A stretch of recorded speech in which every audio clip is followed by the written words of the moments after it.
एक छोटे से गांव में एक बहुत ही मेहनती और ईमानदार किसान रहता था।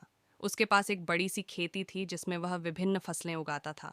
वह रोजाना किसानी के काम में लगा रहता था और उसकी खेती हमेशा खूबसूरत और हरा भरा दिखती थी। एक दिन उसकी खेत में अचानक बड़ा सा तितली आ गई।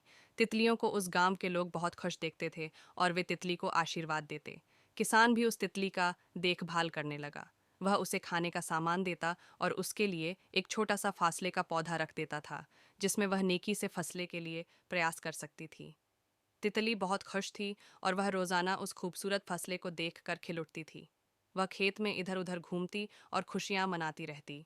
धीरे धीरे दिन बीतते गए और फसले की ऊंचाई बढ़ती गई। तितली ने भी पूरी मेहनत और लगन से उसे बढ़ावा दिया।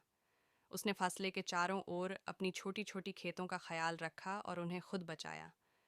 एक दिन खेत में एक बड़ी सी आग लग गई। किसान बहुत चिंतित हो गया और सोचने लगा कि कैसे अपनी मेहनत से उगाई गई फसलें को बचाए।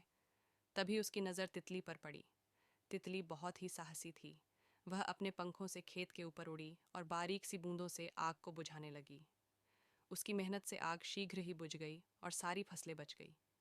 किसान बहुत खुश हुआ और तितली को धन्यवाद देते हुए बोला, धन्यवाद तितली, तुम्हारी ईमानदारी और मेहनत ने मेरी फसलें को बचा लिया। तुमने अपनी छोटी सी शक्ति से भी इतना बड़ा काम किया है। इस कहानी से हमें यह सबक मिलता है कि मेहनती और साहसी होने से हम किसी भी मुश्किल का सामना कर सकते हैं। छोटी छोटी चीज़ों से भी हम बड़े बड़े काम कर सकते हैं और समृद्धि की प्राप्ति के लिए मेहनत का उत्साह रखना बहुत महत्वपूर्ण है।